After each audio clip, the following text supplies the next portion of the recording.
Perfect. Hello, everyone. Welcome to the CHR Public Humanities Showcase. The Center for Humanities Research was chartered in September 2020 and was conceived to have a dual mission, one internal and the other outward facing.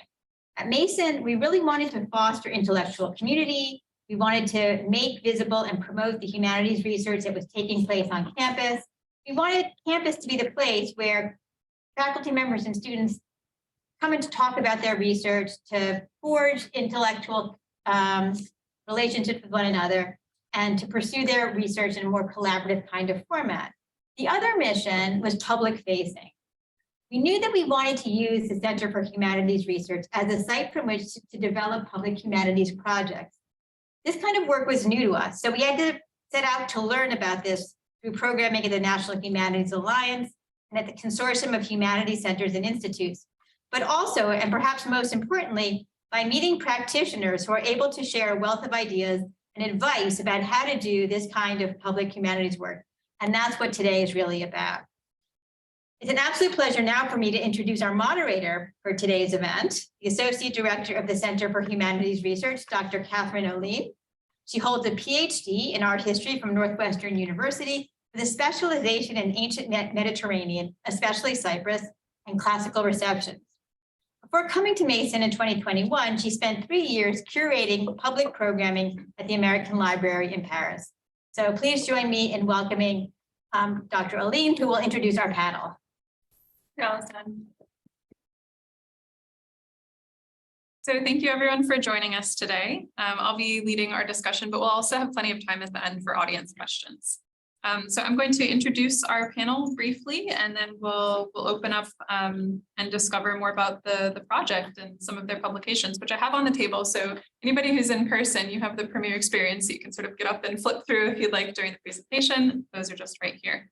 And that's true, we have a stand just off screen there. All right, so we'll start with Sushmita. Sushmita Mazumdar is an artist and writer and the founder of Studio Pause in Arlington. She works across stories, book arts, and mixed media to explore her memories of home, heritage, and migration from India. She mixes into her work present-day places which inspire, and the community who collaborate, discuss, and respond to inform her creations. After a 15-year career in advertising, Sushmita launched Homemade Storybooks in 2007. In 2013, she opened Studio Pause, a community space for arts and stories in Arlington, Virginia. And they do have an exhibition opening tomorrow, which features some of the work we'll talk about today. So maybe you'll have a chance to introduce our audience to that at the end. And next we have Dewey Tron. He's a photographer and video producer, also a musician. He has a degree in media arts and animation. His work has been exhibited at the Smithsonian's Americana exhibit, here at GMU, Photo Week DC, and GSA and others, and featured in numerous publications. Here's Lloyd Wolf. He's a photographer and the director of the Columbia Pike Documentary Project. He's an award-winning photographer with work included in the Library of Congress, the Katzen Museum of Art, the Museum of Jewish Heritage, American University of Cairo, and many others. He has been in over 150 national and international exhibitions, including 50 solo shows. He's taught at George Mason University, Shepherd College, to homeless youth in DC, and to immigrant teenagers in Arlington. And finally, here we have Lara Ajami. She's a photographer and a segment producer. Originally from the Middle East, she draws inspiration from her muse and daughter, Dia. Lara has been a freelance photographer since 2012. She loves to engage with the people she photographs, to participate with them on their journey, to help them express their feelings, and to encourage them to allow her to capture those expressions. She holds degrees in photography, advertising, and psychology, and currently works as a segment producer at the Middle East Broadcasting Network. So thank you all very, very much for being here today. It's a delight to finally meet in person, although I had the pleasure of meeting Lloyd over the summer.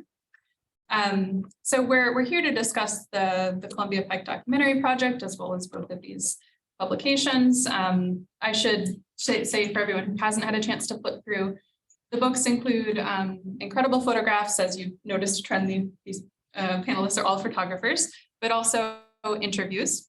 So I would consider you in some ways journalists as well. I don't know if everybody is identifying with that title. So the Columbia Pike Documentary Project comes from lived experiences, connections, recognizing beauty, but not necessarily perfection, in diversity. And it seems to me it was born out of a love for people, place, and conversation. Through your project in these publications, your team offers us a way to appreciate and learn about a very special local community on the Pike, which is largely comprised of immigrants or those with roots outside of the area and other countries. David Berenger, who is in fact who introduced us to Lloyd in the first place, he's a supporter of the project and the former director of grants with Virginia Humanities, once said of the book, "The spirit of this book has no boundaries." Quote. I love this description, for it does seem to me that this book and your project isn't any one thing. It doesn't have any one goal. It is something you're offering and documenting to be received and interpreted as it will in the reader's eye and mind. Any potential arguments or applications to policy run and exist underneath the surface and can be discovered by the reader upon reflection, sitting with the book, with the images of the people profiled, but it's not necessarily a direct appeal for change or any one way of living or a type of America. So I'd love to open by talking about some of your goals with the book. I'm speaking first about living diversity and how you managed to keep it so beautifully open-ended without boundaries. The question is for anybody. The lack of boundaries, considering that everybody's come here over a boundary, we walk a funny line as artists and, as you said, journalists, documentarians, that we want to be as true to the community as possible, effectively, but also we put their individual concerns as artists, which you can't stick a pin in that butterfly, it kills it. So the idea was to look at everything as much as possible, make photographs that sang, that had meaning. Something I said regularly to the team was, if you're trying to speak to Chinese people, don't speak to them in Swahili. Can you speak up a tiny bit? People on Zoom are having a hard time hearing. Yeah, that to make the work eloquent in a visual language people could understand. The first book, this is a somewhat different team. It involved Paula Endo, who founded the project with me, with her husband, Todd. She's retired. Two of the members of Team Dewey and Mimi Ho, who's in Paris today, were in a program that I volunteered at the Paula ran on the Pike, teaching photography. And we came by this idea, here's this very, very diverse community. It's kind of working relatively peacefully. And let's take a good look at it. And really, there wasn't really much more than that, other than like we made up a list of what we wanted to photograph and went from there. There were only a handful of interviews in the first project. We meant to do more. Paula just started, she retired. She's doing less work. I did a couple, but it wasn't the focus of it. It was just to make it as a visual, primarily a visual statement. And that the pictures had to work individually as art, whatever that means. And that's where the open-minded comes in. I mean, it's very hard to, so saying from the Buddha, not my religion, but one I respect, it says once you've named a thing, you've missed it. Right? You can't, I wanted it to be open-ended because individual people were different, individual artists were different. We, in both books, by the photography sections by artists, because we all see it. So we had a nice response from the community so far. My favorites were being in a third grade class and showing it to them. The kid goes, "There's my aunt." You're like, yeah, of course. She probably lives on the bike, right? Those, and go from there. Anyone else? Were you talking about Paula's project, or are you talking about this Well, one they here? kind of merged. I felt like they merged. I was part of that project, and it was just something to keep me out of trouble and giving me some motivation to go out and explore And I thought, well, I didn't think of it at the time, but just you giving us cameras was like a good way to see inside our lives without having to be intrusive and, scheduling a day to interview us. It was just like every day, normal, something that most people on the outside of an immigrant family might not see. Yeah, and actually this project roots go back to 1978. So Paula and I had done a documentary of the whole county, which was ridiculous to try to do in a year with two people. Got a National Endowment of Arts grant. We taught together after that. Then Paula left, both of us ended up not teaching the county anymore. It's public schools. She started this program. They did a book, I think also Virginia Humanities funded, called Portraits of the Pike, with all the pictures by the students, mentored by mostly Paula, but me and a couple of others. Several of the people in that group went on to do it, particularly during Union State in the field. And others did other things that people talked about. We wanted to keep going. And we live it in, in or near the Pike. I have this line, if you go traveling somewhere, like if you go to a new country, you want to photograph everything because it's new. Try to look at your own community that way. It's hard, but I've tried to keep it up. There are days when it's like, oh yeah, that building again. Oh yeah, the Bangladesh festival. Going, yeah, I photographed this 11 times. But you have to keep your eyes fresh because something really interesting can happen. And you want to share it. Well, for me, it was chasing down things that were going to disappear.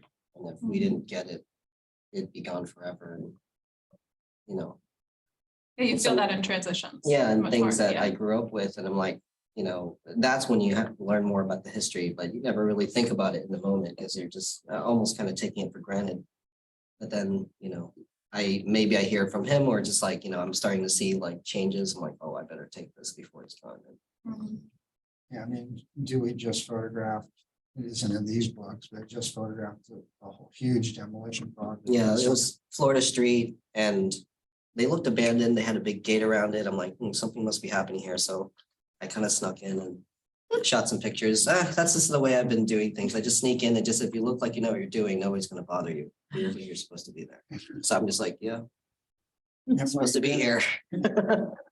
We brought Lara in, this was about 4 or 5 years, through Takashima, who teaches at Nova, and we really liked working with her and the way she works. So yeah, I was the outside eye. I don't live on the Pike. I don't have roots in the Pike, unlike them. So I was always the outsider's eye. When Lloyd brought me in, I usually took mostly black and white photography. This project made me see color. To me, it was enjoying discovering color for the first time. And watching how this area is developing over time. Like when I started, there were buildings that are not there anymore. And I just started, like they're talking about their childhood and history. I'm talking about someone who just came into this area and started documenting it. The changes and the speed of changes are just mind-boggling. And the people, of all backgrounds, all shapes, all colors, or all everything. You see everything. You think you are anywhere, but not in the US. Definitely does not have the US feel to it. visually, yes. Visually, In the street, but yeah. the people. Yeah. And I guess we brought, Sush came in about 4 or 5 years ago also, right? Is that really like for transitions? For transition. Yeah, I came Like for 2018, I guess. Yeah, so about Already 4 years. It's already been Yeah. 4 years. Pandemic's 2.5. Oh, no, it's So, blur. when I originally talked to you, you may or may not remember, when Jessica Rio introduced us when you were still over in Arna Valley, that place. You have a little gallery over there. We Oh, talked yeah, on the yeah, phone, yeah, and yeah. like, I was like, "What's this Studio person? She got a lot of-" I thought David introduced us No, at the Ekushe Dulce. Dulce. And, and, you know, Sush has a lot of connections And also this, I call her the community arts empowerment energizer. So, He does. yeah, your face. And because she has a lot, and a lot of your work has been involved telling you stories, which is exactly what you. So I'm not a photographer. These guys are the photographers. I came in as a writer or interviewer or whatever. You connect her. PR. Yeah. It sounds like, I mean, David's observation, so just to go back to the quote, the spirit of this book has no boundaries. It's shared by your whole team. You kind of Yes. have that sense. It's almost like, since the area doesn't have any boundaries, it's constantly changing, things are disappearing, as Dewey has said, like this is almost the attitude you have to have when you're on a project like this, and it allows you all to continue the project despite things changing a great deal.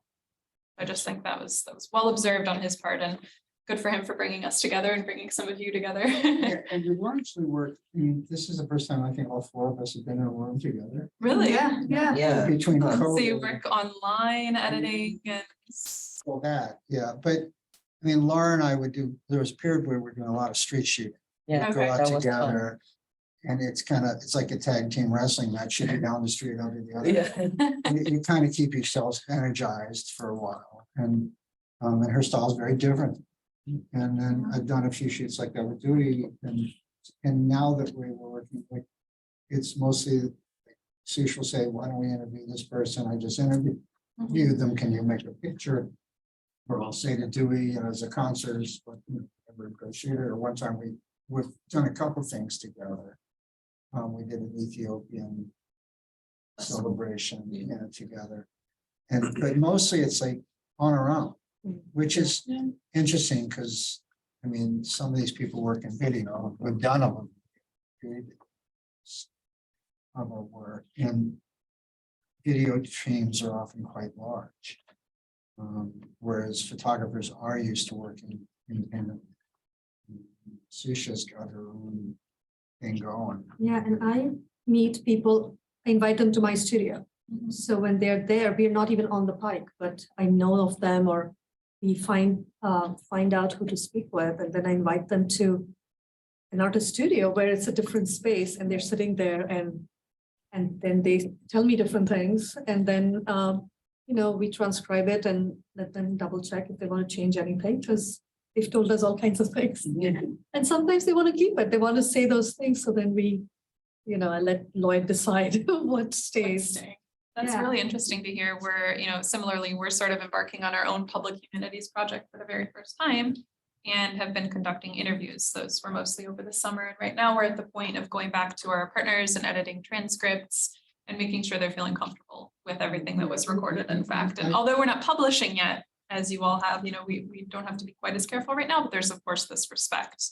Yeah. We've that had you some have interest. issues over the years. So Yeah. I mean, we're very careful with the interviews to get releases. So Yeah. frankly, a release has zero impact, Sure. just to be aware, but they create a climate of consent. And Right. something I tell the people, we don't want to, this is not a gotcha story. We Yeah. want to have you present as you would, as your experiences you feel comfortable.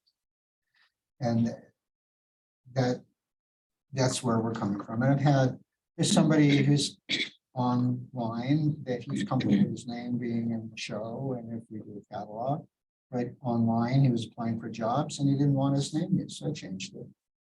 There was one woman during the interview from Central America who gave me a pretty detailed story of how she came over the border.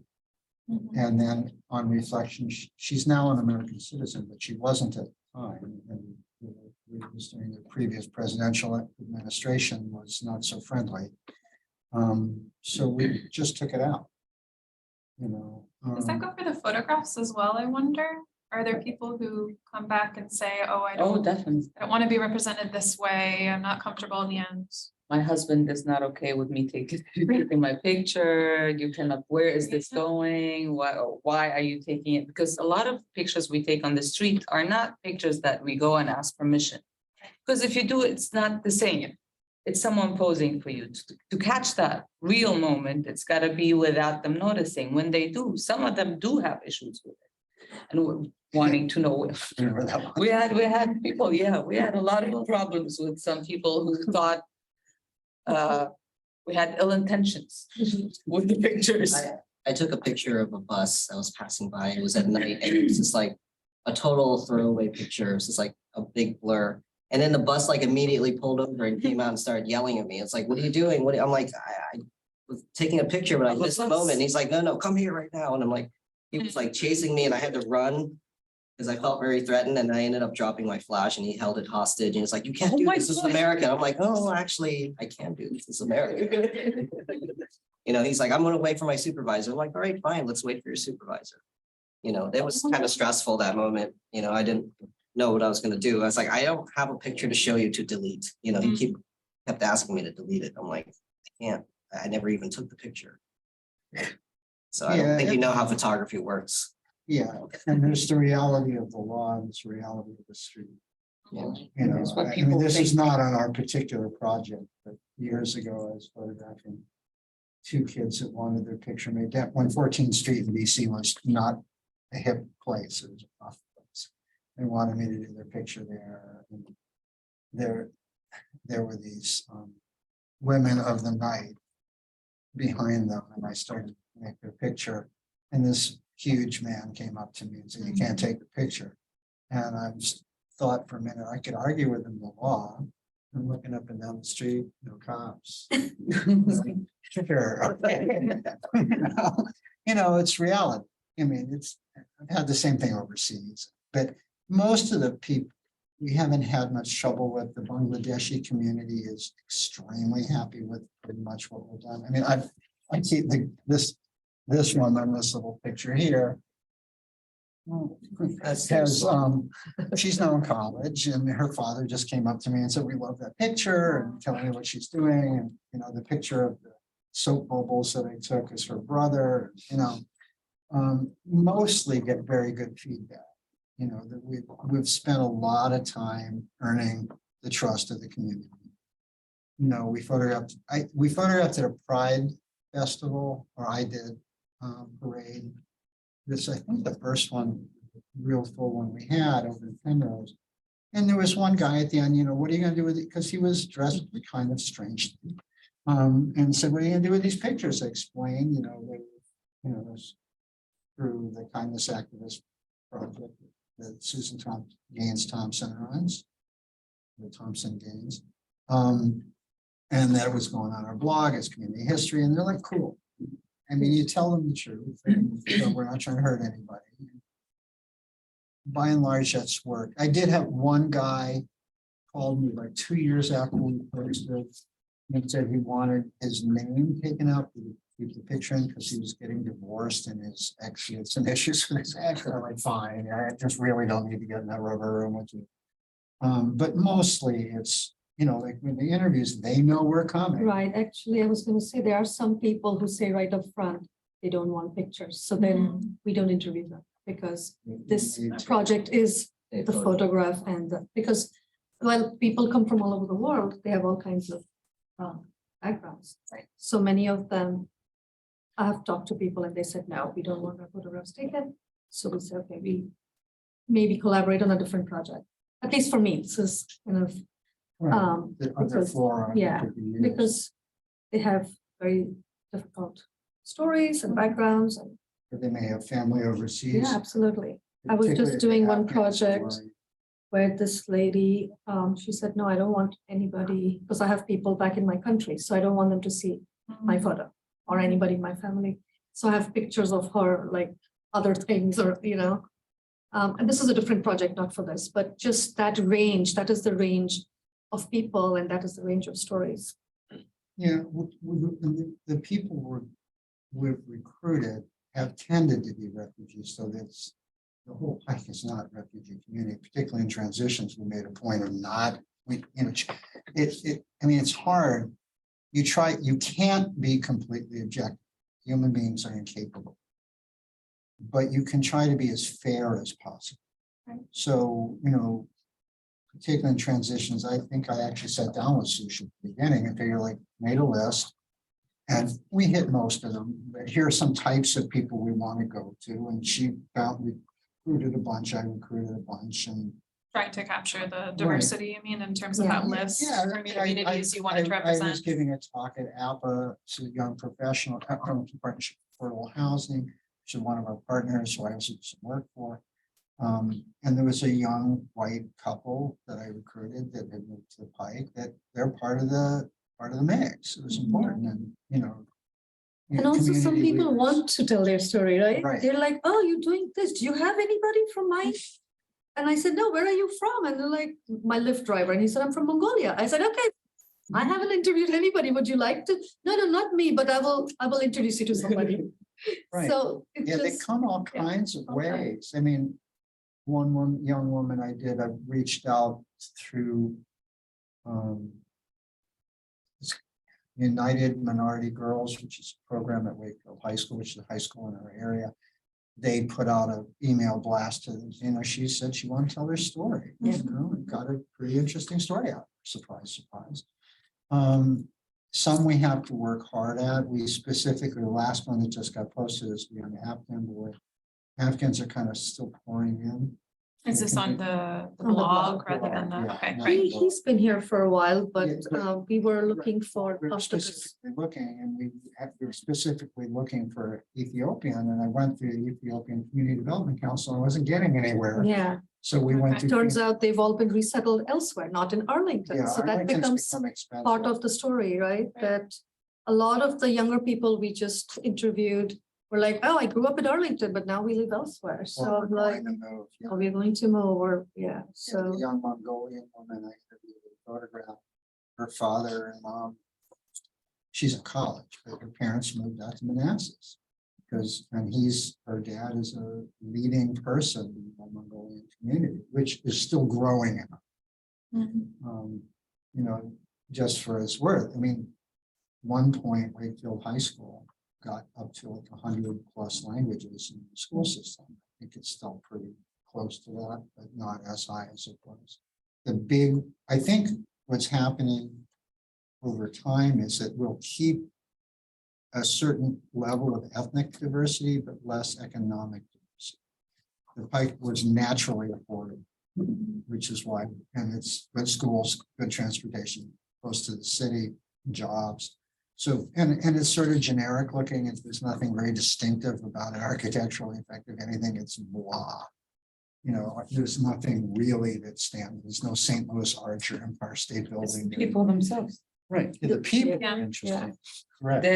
They make the story. The picture tells the story because they're so interesting. Yeah. Just, when we're there and we're taking pictures, like he said, there's nothing architectural that draws you in and you just want to document that building's beauty.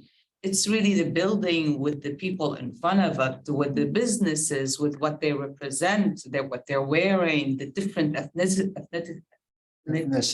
Yes. That's what makes it so special. That's what I meant by saying it does not look like the US. You go there and you feel like you're in a different world, and the mix of all this stuff and all these backgrounds is what makes it so special and visually attractive. And what got us going is not just that they're all there, Lara and I, if we were back where our families originate, we couldn't even be sitting next to each other. And she's from Syria. I have family in Israel, so original family. And here we get along. Yeah, it's a place of And possibility. colleagues, and one of the women we interviewed is their family's from Gaza, Palestinian. I just connected her to somebody else and vice versa. Even the team itself, right, how diverse the team itself that works on this project is. right. And I haven't had the neither Paula and I ever, because she's Japanese American, in the beginning, ever talked about recruiting a diverse team. That's who's here. And it seemed the right thing to do. A couple of people who transitioned off the team because I moved. We had a Russian gal, Alexandra Lakueva, very talented, now living in Los Angeles area. And Moises Gomez, who also came to me from Ohio, Takashima, and he's from Columbia, now living in Texas.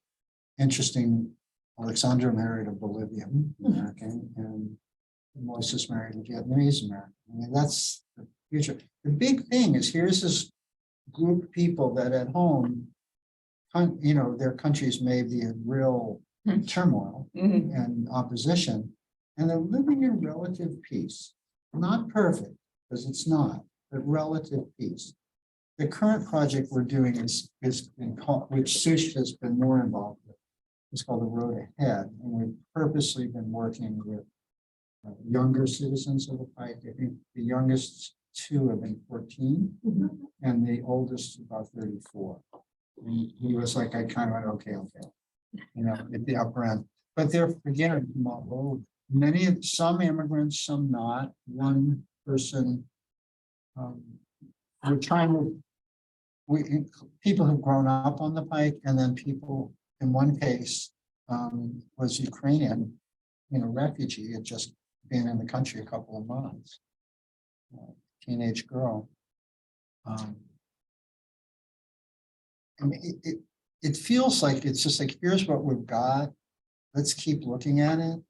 I've been told by David and Dale Neighbors down at the Library of Virginia that they don't know of any project that's looked at a community over time this long, this intensely. I feel so often like I'm slacking off, like I missed this thing, I missed that.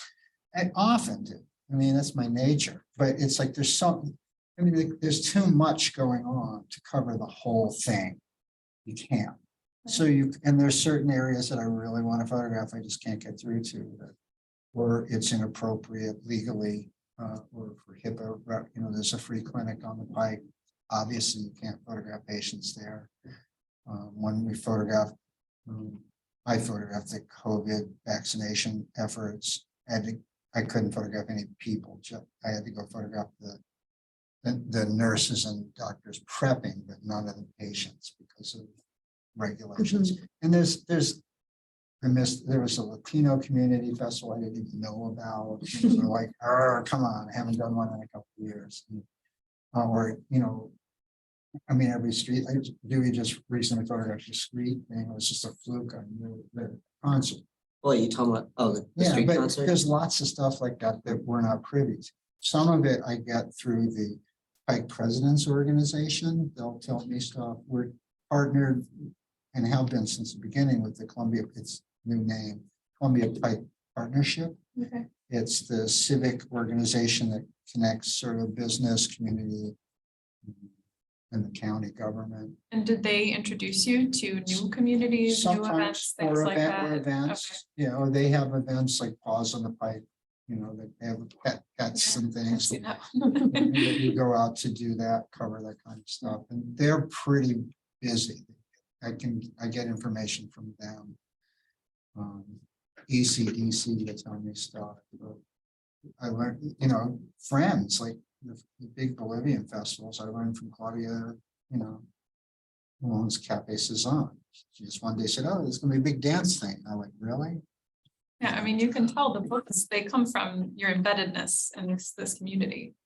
Like throughout the years and just discovering more and more and deeper. And it sounds like you feel you can't capture everything. Well, no one can Can't. do that. Yeah. So, but it gives Yeah, someone a pretty nice yeah. view in. But I don't want to embarrass them, but there's been a couple of organizations that have promised us access that just sort of Yeah.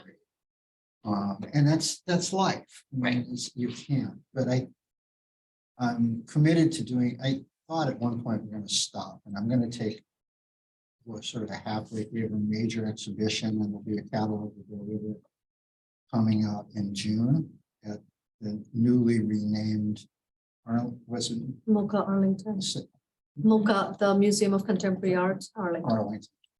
And which would be the first time we've really had an exhibition. The last show we had was at Mason Arlington campus. And well, local. And it stayed on the walls for 2 years. Yeah, I many helped viewers. install it and uninstall it. Right. Yeah. Nobody else made it there. Right. We were told the governor saw Yeah, I remember. It's middle of it. that. Right.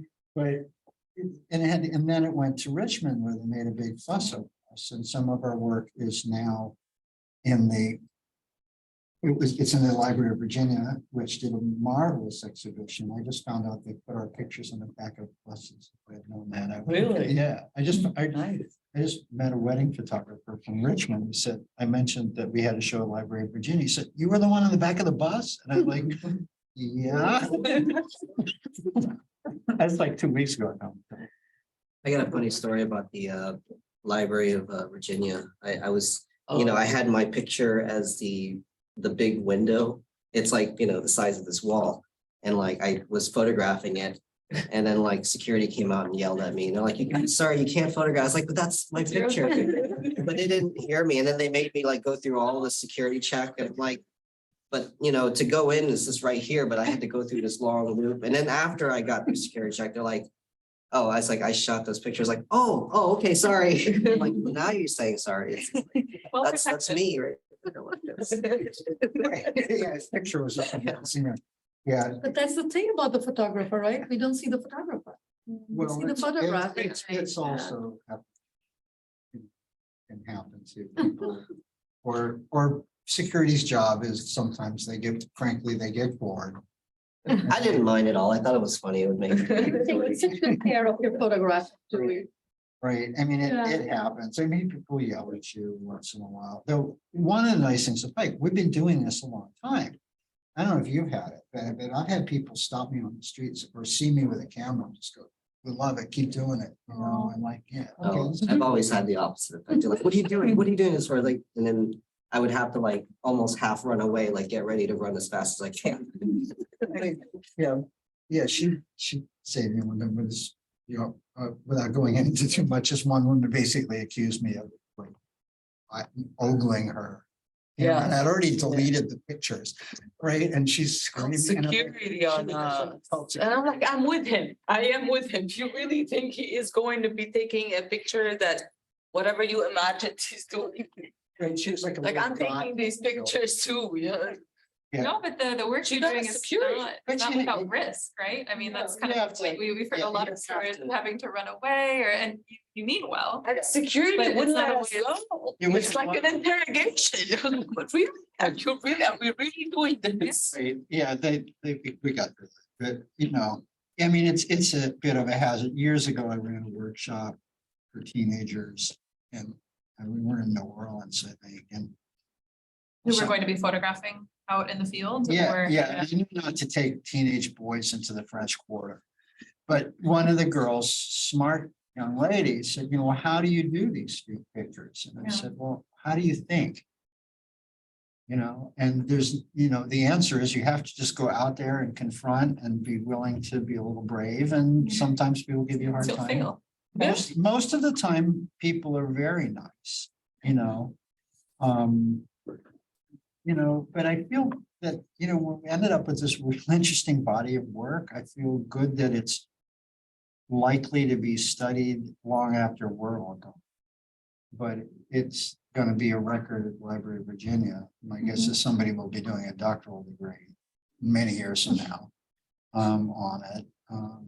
Well, one of the things I wanted to talk about, I mean, we've gotten into sort of the danger of doing this type of work or what we would consider public humanities work, trying to build relationships in the community, risking being misunderstood, things like that. But I also feel that, especially in reading the interviews and transitions, that there is a lot of mutual benefit that comes from you profiling these community members, whether it's them getting to feel seen, perhaps their businesses get a little bit of a boost, some publicity through your book. What have been some of the benefits that you have been able to give your subjects or partners? This is something that's always on our mind as we're, starting our own public humanities project again. We have a number of community partners, often nonprofit organizations, and when we work alongside them and with them, we want to make sure at the end of the day, whatever sort of product we have, a deliverable, a public exhibition, website, anything like that, that they're feeling good about too. And helping us design. And, so the public humanities for us it's about that, sustained engagement, inclusion, sort of co-direction of a project, and then seeing what are the tangible, measurable benefits to the community you're profiling as well. I can tell you a couple. Yeah. Lara went with me once or twice to, I don't know if they're gonna do it this year, the Ethiopian Community Development Council would have a Thanksgiving every First year, Thanksgiving. first Thanksgiving for new refugees. And I mean, they would sponsor it, but it wouldn't just be Ethiopians serving food, but the refugees. From all over, really. Yeah, They yeah. were Middle Easterns, they were from Africa, they were from Yeah. Asia, they're from all over. But some of the pictures she took, they've been able to use them in their publications. Okay. Yeah, Because yeah, the they- Did you Ethiopian. release them for them to, like, there's no copyright on those anymore, or how did that just give it. agreement, okay? It's Yeah, it's and that- informal. That stuff. Okay. And These are legal. actually, at that event, they put a red card on people who you can't photograph. Okay, Yes. Because they may not be, but for whatever reason. Right. And so though I've had people who are wearing that card go, you know, and they may not, they've only been in the country a few months, right? They may not speak English, so you kind of suss it out. The three of us have gotten, I hadn't forgotten your plaque.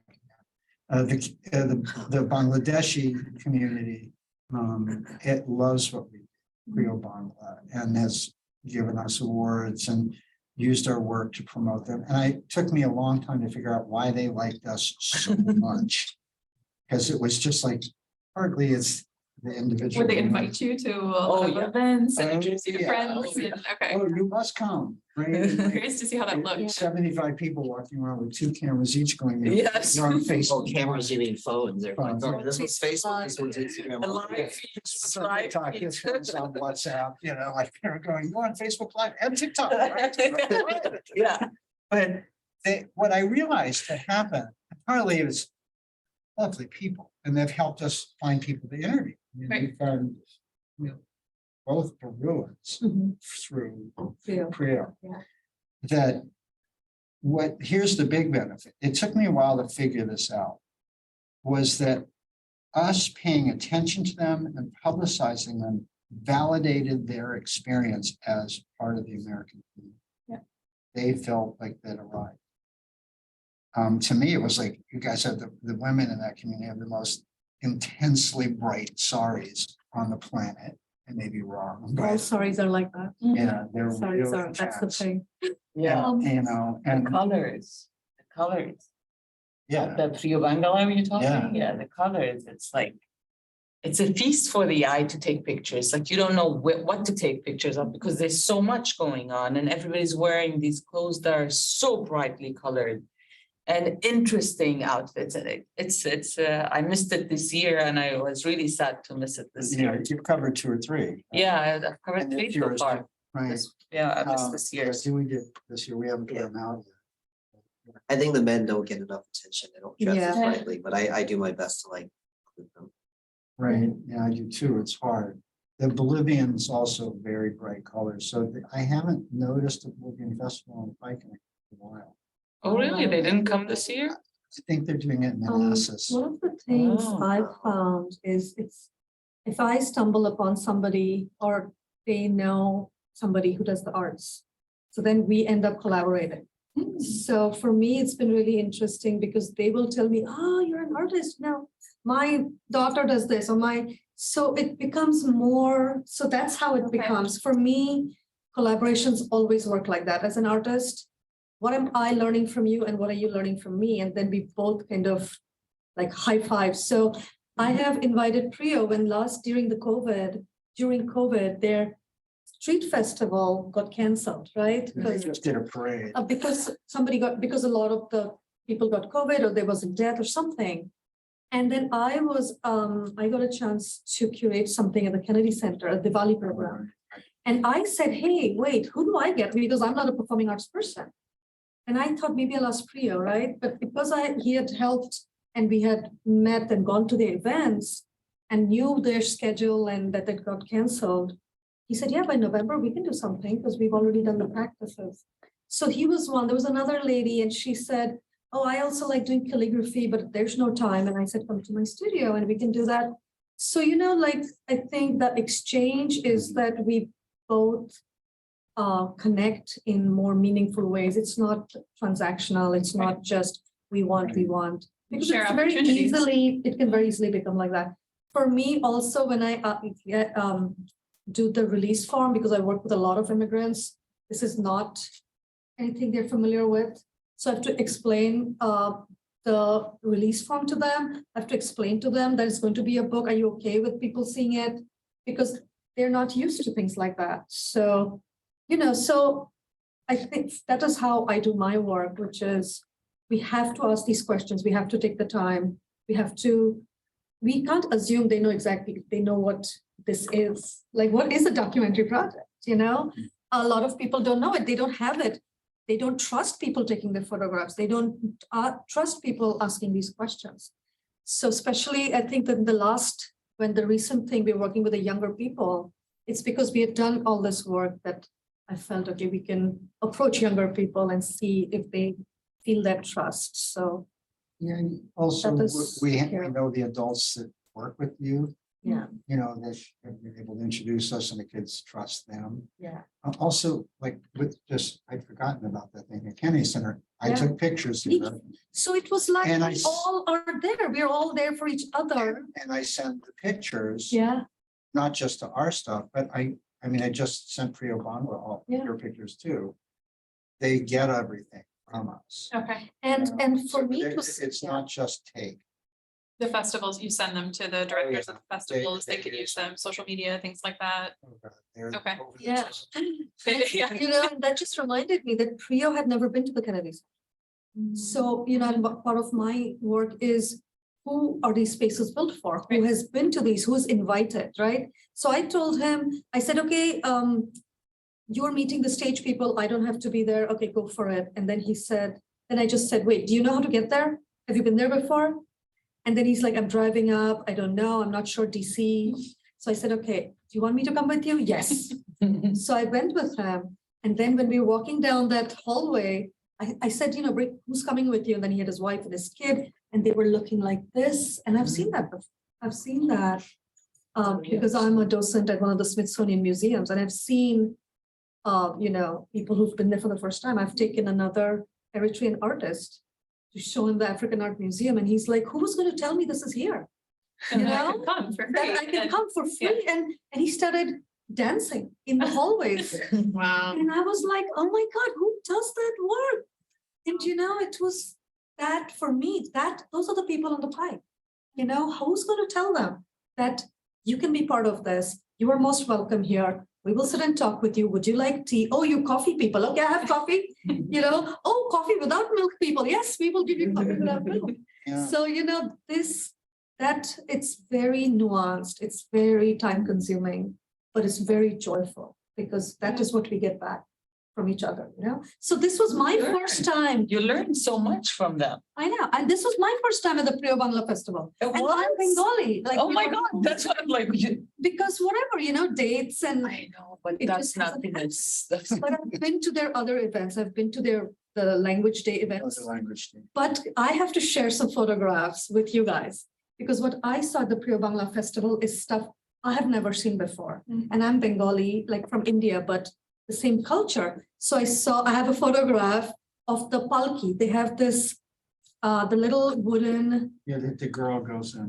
it's Yeah, like so a many pictures little of that. room on So sticks pretty. on that young brides sit in and they carry them. So it's called a palki. And I was just going from the side, talking to somebody, and I saw the Bolivian dancers come. So the Bolivian dancers next to the palki, I have Mhm. never seen that in my life. That is amazing. I'm telling you, that festival was amazing. Me, right? So that is how it Yeah. becomes so specific to who is telling the story, who is taking the photograph. So I have a story of the palki with the Bolivians, and I have another photograph of the rickshaw, which is a cycle, like a little pedicab, the original pedicab. This very decorated, colorful rickshaw, and the cloggers, Those the pictures. old Dominion cloggers are on the stage, and there's a rickshaw. Like, where has the cloggers ever been with a rickshaw? For Yeah, me, the juxtaposition, that comes That through in some of was the like photographs. crazy. as Yeah, well. David said, when I told him there's Appalachian cloggers, he said, you're kidding. I said, no. One of the nice things about that particular festival is they're very conscious, they call it the Rio Bangla Multicultural Festival. Get some money from Arlington County and others. And there'll be the Appalachian cloggers. There was Okinawan drummers this Yeah. year. There were belly dancers. No, and I don't, there was a Peruvian dance, Mexican dance, Bolivian. Bolivian. And then there were the South Asian dancers. They're dancing to Bollywood and Bhangra. Right, that's Yeah. right, yeah, and There's someone- These people are already there, like they're living in Yeah, what- Northern Virginia, right? They're in Northern Virginia, yeah. Well, that's, I want to ask a question about that actually, because that's something that our own project, so we're calling our project Alienation and Belonging, Shifting Cultural Landscapes in Northern Virginia. And what it is at its core is sort of, one of our missions is to tell a more inclusive story of the region and to change the way that people view Northern Virginia. A lot of people don't understand it's this incredibly diverse, incredibly rich place. And these types of multicultural festivals and the juxtapositions of different communities interacting with each other, being alongside each other. I think that's something that most people across America, maybe even across Virginia, aren't aware that our region can offer. I had an experience that I spoke about our work to keep, we have some work in the Virginia Museum of History and Culture, which is also in Richmond, and it's not all in one place.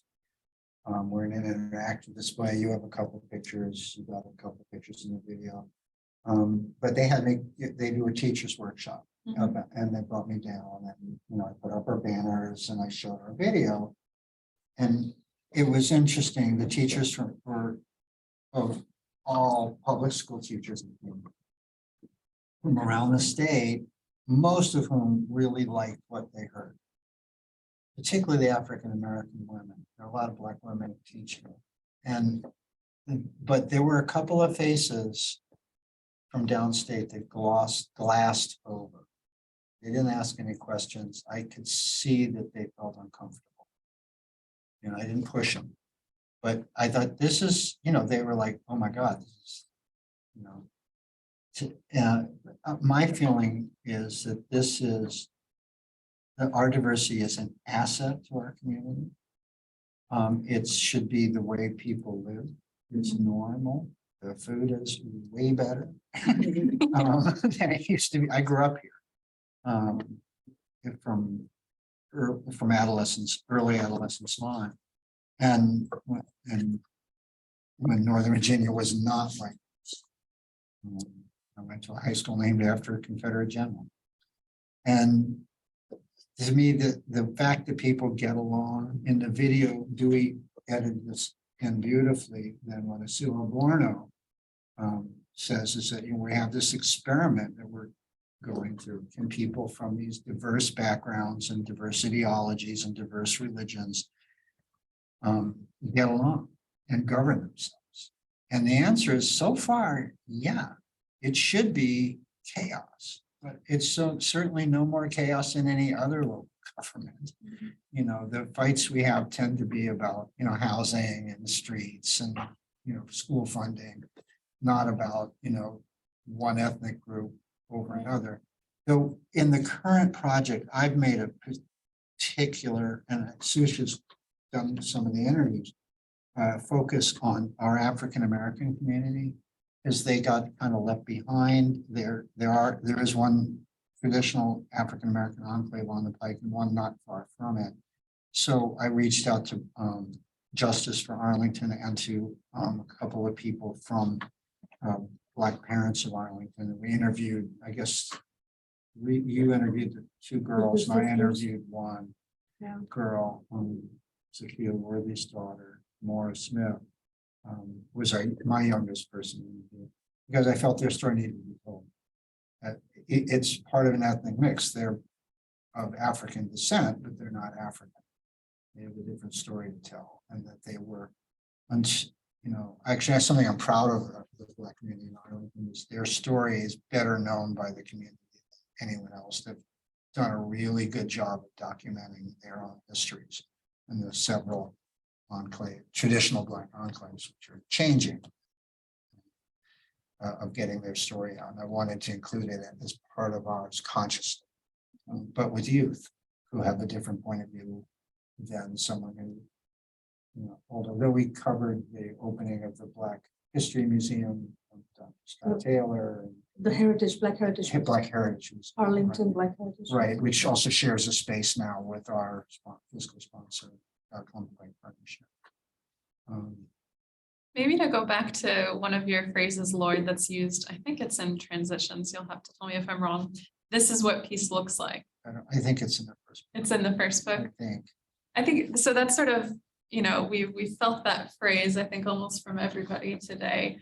But I wanted to know, and maybe some of you who haven't spoken as much can talk about the way that the peace that you see within the diversity and sort of the optimism of everybody being able to live together, which I think is sort of what you mean by that phrase.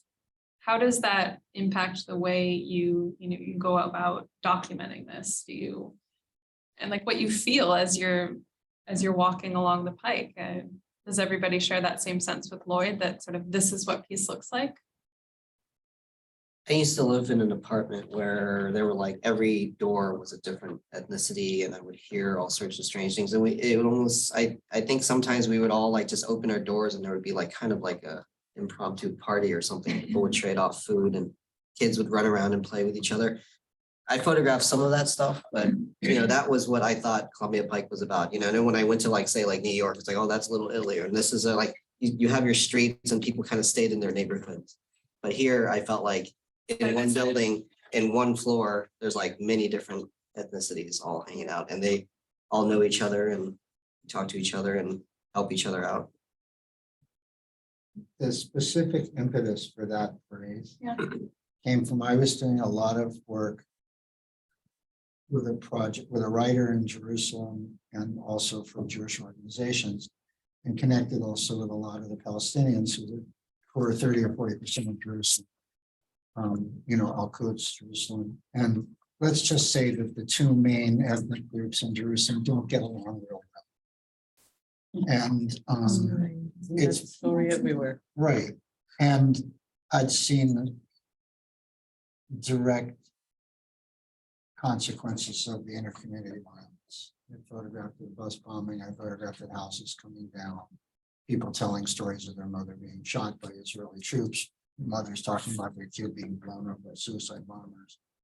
And frankly, you can hardly tell the two communities apart if you came from, some other country and looked at what they eat, what they look like, what they talk like, their religion. It'd be hard to tell apart, right? And you come back home and like, these people shouldn't be getting along, but they do, and rather well. And there are a lot of nuances to why that happens, but I was like, it can be, to me, it's an example of that we can get along. And that is a model for, I think, how the world could be, should be. Sometimes it takes people leaving their context to do that. It's written in the first book I read about Palestinian guy I know who asked me, where are you from? He goes, so why you're from Virginia, no? And I went, yeah. You ask Ibrahim. Says, you know where is Bailey's Crossroads? And I went to Boy Scouts there. You're up there. How the hell do you know this? He's making me lunch, right? And it's in a neighborhood that's 100 for 99% Palestinian. And I said, how the hell do you know this? He says, my cousin is a restaurant. Well, it's not on the Pike, it's about a block. But there's a restaurant called Jerusalem. Yeah. It's in Bailey's. And They have a new location. yeah, they It's went across the street, awesome. but the old one, which is called Yeah. Mount of Olives, is now owned by a Moroccan. If you go in, the food is Moroccan. Okay. There seems to be a Moroccan slow. I've run into more Moroccans. And we had an experience that Lara from the Mideast. Morocco is not the Mideast. It's a half Arab, the country, Berber and so on. Right. And They're North Africa, Maghreb. yeah. Maghrebi. But I didn't think she'd be able to talk to the guy. No. But you I were. wouldn't. I would be only because they have their language is mixed French, Arabic, and some Berber. So the Arabic part of the language of whatever words he uses, I can understand, but once he goes to the Moroccan French, it's not even the French. If you know how to speak French, their French is different. It's not the French that we hear in France, for example. I can't understand them unless we make a point to just use Arabic words. Otherwise, yeah, I don't understand them. But you were Tunisians, shattering away. yeah, I mean, because he's using Arabic words. He's making an effort to use I Arabic see. words. I can't change to him. He has to change to me because I will not understand he's French and he's Moroccan. Whereas if I use certain Arabic words in certain context and he does the same, then we can communicate. Right. That's like the common point in the languages. No, I think another thing about peace, which is jumping off of what Lloyd said, right?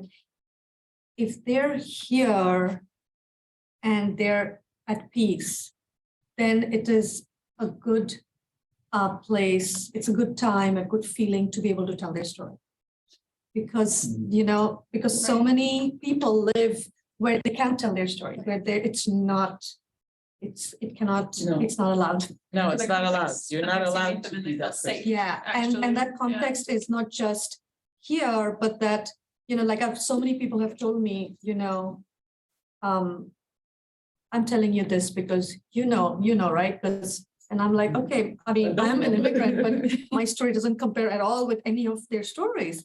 But yet there is something about, and if I said something wrong, fix my English. I don't want to sound stupid. And I know because they've told me, oh, why did they print it like that? I sound so stupid.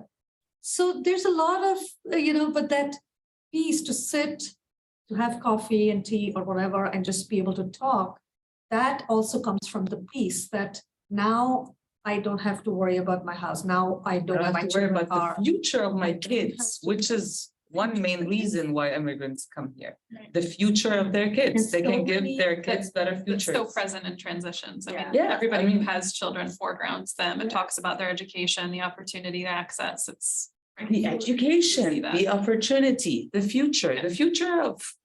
And they're I'm so not proud talking about our to countries. I'm not gonna yeah. talk about the whole world. There's no future in the Middle East. You grow up in the Middle East, the kids there, they barely speak a language. They barely write and read their own language. Education is horrible. Opportunities are non-existent. Room to be anything is zero, and we wanna give them what we didn't have. And that's why I'm here. That's like the main reason I'm here is because I want my child to have what I didn't have. To have the education that I wasn't lucky enough to have. I had to grow up in Syria at the time. That, it was nothing. I mean, it was a real dictatorship then, so but we wouldn't even dare say the president's name. And I was a little 10-year-old that didn't understand why I wasn't allowed to say his name out loud. I had to whisper when we say his name. That's how we grew up. So I wanted to make sure my daughter gets a different kind of life. And this is the place why everybody brings their kids and wants to come here because this Right. place provides them with that. Their countries don't. That's why they're here. It seems like this is what peace looks like. It's both an observation of what you see on the street, neighborhood parties happening spontaneously in mixed communities, but also some of the challenges that are talked about in transitions are actually, they're not as bad as they might seem because of what you're saying, because of the original context where an immigrant might be They're in coming a from. good place now. Exactly. So Yeah. things like education that locally there, people are up in arms about different issues. It's also pretty good, or like public transit. There's some, mentions of the Definitely. difficulties, It's not like. but The Ukrainian, she's not published, it's online. Young Ukrainian woman that I interviewed. She said, I always wanted to come to America, but not this way. And I said, well, why did you come? He said, well, I was afraid for my life. When they started rockets coming into Kiev and the apartment building is shaking, and she's afraid she's not going to live through the night. Her parents got her out. Her dad's back over there, back not in the military support. But I once asked my father was a refugee. I once asked my grandfather who came here, what was it like in the old country? He'd just blow me off and go, it was so nice, I would have stayed.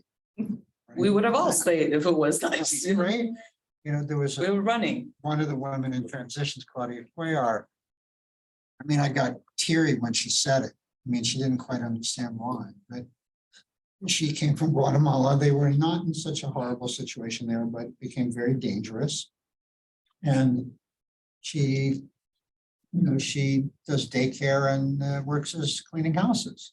And she says, it's honest work. I don't care, if I'm cleaning toilets, and hers, her kids are going to Nova and Mason and getting engineer. One of them was getting an engineering degree. Which is, And her husband was a handyman. When she said, I don't feel about cleaning toilets, I grew up with my mother saying, you're one of my granduncles. He cleaned toilets on the New York State Thruway, but he's a man. She's an honorable person. He takes care of his family. All his kids went. But you look up to him. And I heard my own family in Claudia's. I was like, I get it. because she wouldn't be able to provide that had she not come No, here. there were gangs and corruption. Yes, she would have lost her kids probably to some of that Yeah, corruption. and she knows it. Yeah. you know? And that's why she's okay with it. And Your I totally family get it. is really different.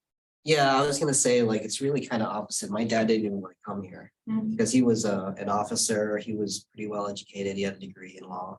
And all of that got erased when he came here. So he was pretty bitter about it. And Mm. there was a lot of bullying, a lot of discrimination.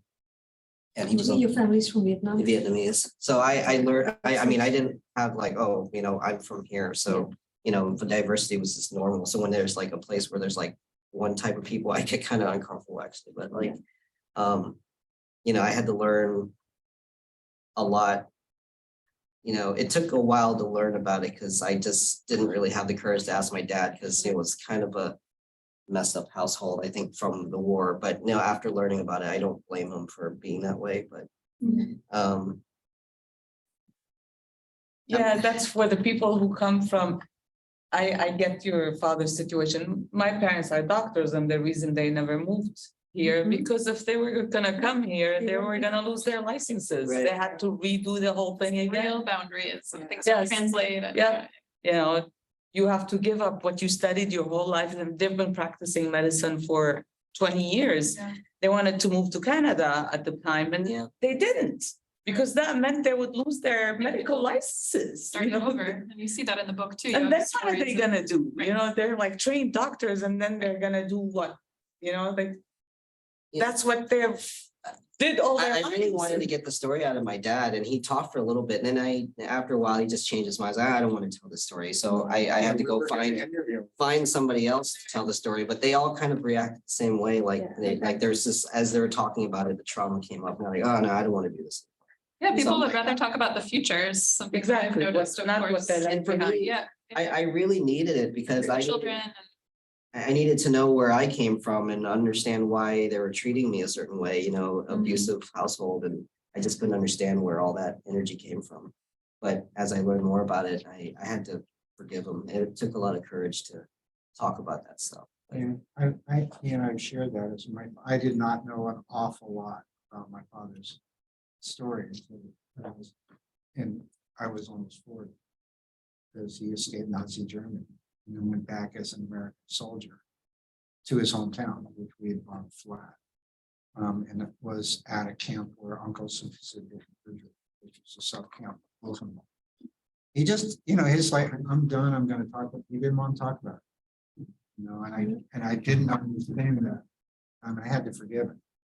And it wasn't until I went to Majdanek, which is a death camp in Poland. And it hit me like a tsunami, what he had gone through. And I was like, okay, I get it. You can't talk about it. This is too much. And you don't want to infect kids.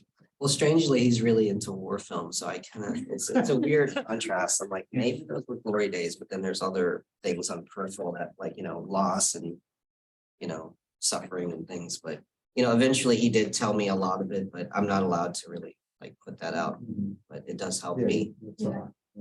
Well, we're heading into our last 20 minutes here, so I want to make sure we have enough time for questions from the audience, especially on Zoom. There are more people on Zoom, I do promise you. Wow. But in any case, as people are thinking of questions, one thing I definitely wanted to get to was whether you had any advice for people who are new to community engagement, what we would call the public humanities. We've talked a lot about relationship building today, about trust, but are there any kind of final words of advice that you would have for people who are new to this type of work, whether it's, photography, interviews, things like that, that involve meeting strangers who are different from you. Yeah.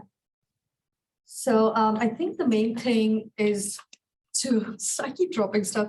I think the thing to, sometimes we go with knowing what we do well and what we want from this is what leads us to do the work we do. But to know that you're going to get something that you did not want and to be open to that, that is my advice, to always be looking for that thing you'll be getting, because it's going to be an exchange. And when you get that other thing, to know that was successful, because it's only successful when there is an exchange, because everybody has something to offer. Everybody, even if you don't speak their language, right? Photographs, everybody has something to teach you. So if you go with that idea, then you're open to that thing, because everything that we are sharing with you all today is what we've learned through this project and all these different things we've done. So I think, not just going with what you've studied, what you have learned, what you know, what you want to do, but being open to what you're going to receive. And knowing that everybody has a whole bunch of awesome stuff, they do. We just have to see if we are good enough for them to give it to us, in that exchange. So that is. Yeah, you're going to get transformed by the process. I mean, it's like the Heisenberg uncertainty principle. Anything you observe is affected by your observation, vice versa. It's basic principle of physics. But it's also that piece of advice is to put in the time. If you fly in, you're going to end up in trouble. And you're going to have to occasionally drop things that are valuable, but it's worth it. Just your life will be enriched doing this. I still to this day am amazed. If I walked up to someone on campus here and just said, "Hey, tell me all about your life. Tell me everything." Like, I'm going to take some. They'd be like, "Get out of my life and report me to the police," reasonably, right? But you say, "Hey, I'm doing a documentary in the community, and I'd like to sit down with you, talk to you, make some pictures." They open up. But you have to be legit about it. And find that shared point of interest, actually. So by focusing on the community rather than on one person, they tend to be more comfortable, it sounds like. And that's why the Pike might work so well, because everybody loves living there, at least the ones you talk to. Not everybody. Everybody maybe, but there's one guy in transition, particularly Mr. Baru.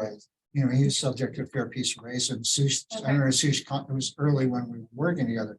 Is it okay for us to put this in? I said, it's important. No, I wanted to ask him. I asked him, "Are you sure you want to put this in? Because this is what you shared." And he said, he thought about it and he said, yes. So even the young person, one of the young people's stories, I asked him, "I know you're 17, you're 18, but did you want to just double check with your parents? Because you talked about your parents." And he said, they're fine with this. So, we have to put those things in, because all the stories are not beautiful. Even a Natalia's story about growing up, opening drawers and the roaches jumping out. Why were we given apartments like that to live? Just because we came in from somewhere else? Why do we get those apartments? And why did we move so often? But I think in the advice, the other thing is, I learned from Lloyd. Like I've not so much worked with Dewey and Lara, but to how to do this, because I do it for my own work in a different way. And then, his way is a different way, but since we have the team, we are learning. Her, she's much more personal. That's you approach it from that way. Yeah. That is, because for me, it's important. Like, why is Lloyd doing that interview? And why am I doing this interview? So it is different because we are different. Why is Lara's pictures look like this and Dewey's pictures look like that? So that is that every person who's doing this work brings something new, and it'll connect with somebody in a different way. If all of us interviewed the same person, imagine what stories we'd get. That'd be crazy, but we'd get different stories. We would. we do have some questions. Yes, So let's start with Colin. If you'd like to unmute, please go ahead. Hello. Thank you so much for your talk. It's really wonderful. The question that I had was, and it may be a difficult question to answer possibly, but do you find that there is an impact with the very practice of photographing these communities? Do you feel that there's an impact within themselves? Do they seem to feel empowered by the very practice of having been photographed, by your elevation of their stories? Some, yes. Yeah, I mean, I mentioned that with the Bangladeshi community has been very open about that. And so you have to be aware that some people are self-promoting, you know. But I think yes is the answer. I mean, I edited it out, but the recent thing that with Ahmad that you said, he cherished this and relished this opportunity to be interviewed as part of his good experience of living where He called it these opportunities that I found in Arlington, and I asked him to list them. And he's like, for example, getting to meet you guys and tell you my story. And we're like, oh, okay. Yeah. And his story is all about mental health issues in the youth. So, and I was like, yes, we will put this out. This should go out. And yeah, I mean, a couple people have approached us to be interviewed. In most cases, was said yes. Photographing, you know, like Lara was saying, a lot of the pictures we've made, the non-interview pictures, we're just bumping it. I might ask somebody on the street to make their picture, but more often than not, you know. Not the same picture. Yeah, I mean, we have they're appearing in public, and we're doing this for a nonprofit, journalistic, artistic community thing. It's legal. Make a long story short. I don't know necessarily how they feel because they may or may not see their picture. We had one woman once, someone who I photographed, got a release from, it was at the first opening. She didn't like her picture, wanted us to take it down. I did, took it, put up a different one. She was an elderly woman. She had apparently been quite a beauty as a young woman, and the lens I use is very sharp. And it showed every wrinkle. She didn't like it. She told me my pictures were terrible. It didn't make her look like she was 19 years old, and she was probably close to 80. I took it down, right? It put up something else. I was sort of surprised because I thought she looked marvelous in it. But she had a different. You deal with the public, you have all kinds of complications. There are all kinds of people. Some that are really gonna enjoy the experience, and others that want nothing to do with it. Just depends on the person. It's got nothing to do with where they're from or what they're like or what they do. It's just some people want the exposure and others would rather just stay unknown. Maybe before moving to Ruben's. I was just gonna say, for me, I'm approaching it much more like an artist, and I was just more fascinated with photography. And then when people give me permission to shoot, it was just like, oh, cool, I get a cool location and normal people to direct to practice my skills. So I don't really come at it with the objective like, oh, there's, some, benefit to the community with this. I mean, maybe later on I would use it as a pitch, but really I just wanted to make a cool picture. And for some people, I mean, it's too late because their, store is going to be gone. Or, I was just looking at this guy again, but this guy, he's been in jail. The guy on the left, he's been in jail pretty much like his whole life. And I think he never had a chance to talk to anybody about it, but he kept like very meticulous journals about his journey from being a really chaotic delinquent to, finding God. So I thought that was a beautiful moment for me to be there and be probably one of the only people to hear his journey to enlightenment in a way. And it's like illustrated pretty much through his whole body because he had no way of capturing it. And so he had to tattoo himself everything that he went through. And Dewey also has a connection. He grew up in the community and he photographed a lot of people, particularly for the first club, just people he knew, be honored. And again, just a reason for me to get out and like, oh, that person looks interesting, or that, it's not really like, oh, that's going to be a value to the community. I never really thought of it that, because I am the community. So it's like anything here is, Yeah, up when for you're, grabs. when you're in the arena, as if that's the right word, when you're working, you're not thinking, What am I gonna do with this? right, you can't, you're, it's a complete gestalt, like, Yeah. you're thinking about. You the see camera. something and you need to capture it, but you're not quite sure where it's going or what And you're then the gonna, form what the emerges purpose after? is. Yeah. Say again? Would the form emerge after? So that's sort of where we are in our project in a way, interestingly enough, Yeah. where we have a lot of Don't interviews and data and don't- talks and we're trying to I know push I'm it speaking into. in our One academic note. institution. Yeah. Don't overthink. Yeah. Because, I mean,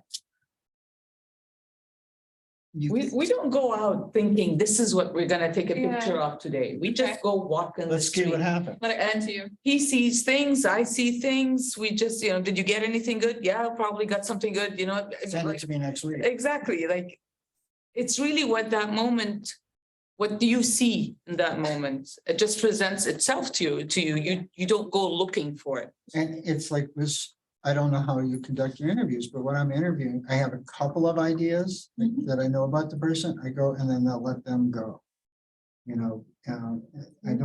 If you have too much of an agenda. It becomes harder.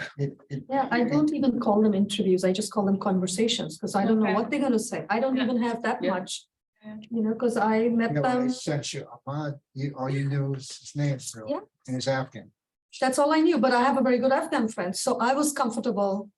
And that, and I was talking to him and then he was comfortable and maybe that's why he told me all the most uncomfortable things. But, so I think, and then, so if you look at it like a curator who goes in after, everything is already there and then finds how to tell the story. I don't know if that's a help, so. Yeah, you don't want to be like Mark Zuckerberg who goes like, move fast and break things. Because that you do break things and some things are bad, right? But sometimes, the famous story of Alexander and the Gordian knot, right? There's this famous knot in some place in what's today Turkey that nobody could untie it and something big was supposed to happen if you could. He just took it and cut it in half with a sword. It's like the hell with untying it, right? There's something to be said for that, and the first book I did was on Vietnam Memorial with a really good writer, and very experienced writer, and he loved sailing. He had sailed across the Atlantic. He'd been a news writer for a long time, and I'll try to do this quick, but apparently during the 1820s to 1870s or pre-Civil War, I guess, a huge chunk of the men in New England went to sea on clipper ships and whalers, but very few books were written about. Right, Moby Dick, Omo, 6 years before, 2 years before the mast, a handful at the time. And somebody not much later was trying to figure out why is that? And his conclusion was that a life of action does not know itself. It's too busy doing. Winston Churchill, well, he didn't, but I mean, a lot of people who do stuff, you don't have Don't have time time. to reflect on. That I want some, to make sure we get to Ruben's question. Okay, I'm sorry, really sorry to cut sorry. you off, but we just have a Okay. couple of minutes. Ruben, please go ahead. Okay, first of all, hi. I first of all, I want to apologize if you hear any background noise as I'm at a restaurant. I really don't have a question. I rather want to do a remark, and so the Transitions Project reflects it's interesting how the team that makes this project is diverse. Like every single one of you has a different background, and I think that's something interesting to remark, as that's a reflect of the diversity of Columbia Pike itself. And I think it's amazing because that makes it even more authentic. Mm. We need to bring Thank our you. own background. Yeah, Thank you. thank you. Appreciate that. Are there any, I see Janet Wilmsley up there. Hello, Janet. we might have questions in the room as well, or Any questions in the room?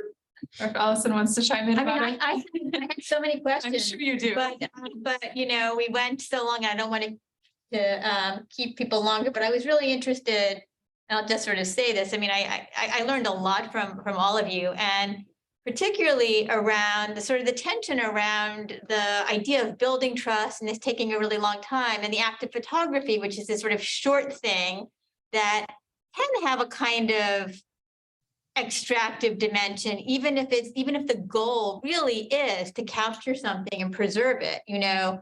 So I mean, I'm just sort of interested in that, you know, in thinking about that tension, because we spend so much time, you know, listening to people doing this kind of work, and so much of it is about really, you know, building trust and consent and making sure that people really are on board for this and that you're doing something with them.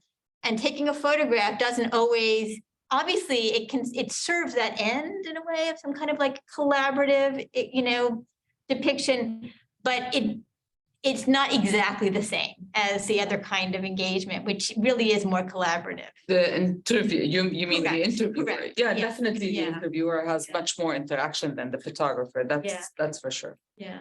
I think also, you know, it was interesting when Lloyd said that, and you know, it's legal for me to take these photographs, but the thing about the Pike is we don't know where these people are from, and we Right. don't know what is legal, what they Right. think is legal. Right, So it's always, we can only come with what we know. right. And so I guess in the interview, I get more of a chance, or Mhm. Lloyd gets more of a chance to ask them what it is for them than when you photograph. But again, like Lara said, it's just different. Even some people coming from a place where it's not a good thing, Right. they'll pose. They pose, yeah. Pose. Some people pose, Right, and we right. We don't we want that. prefer them not Not to. to. Right, right. Please just do your own thing and let us do our thing. And, you know, you get the smile and it's not real, you know, it's just the pictures, the smile for that picture. Right, and there's a photographer, a theorist photographer, Ariella Azulai, whose work I really like very much. She's interested in Palestinians. She teaches at Brown, but she argues that photography, just a kind of a civil contract of photography, that there's a sort of civic relationship between the photographer, the person photographed, and the people who view the photographs. And it's a way of thinking about photography that's not sort of imagining it to be violent or extractive. I mean, you know, Susan Sontag has a real critique of photography, and she's really writing against that. And it seems to me like the kind of work you're doing is really invested in that idea of a kind of civil contract of photography that is sort of producing these relationships among the photographer, the photographed, and the viewer. It's very complicated. And there's a controversy going on in the hardcore photojournalism world, which I sometimes, you know, credential to the hill. Engage in that, there's particularly in academic circles and other related things, that you can't take any pictures without prior consent. Right? So I photographed a January 6th riot. Think those people were going to give me prior consent? Right? It's important those pictures were made. Or I was photographing Black Lives Matter stuff. It was important those pictures got made and got shared. You know, I try to keep my ethics as best I can. Someone else may have a different opinion. I've been doing this more than 50 years, believe it or not. I've never been to court. I hope never to be in court.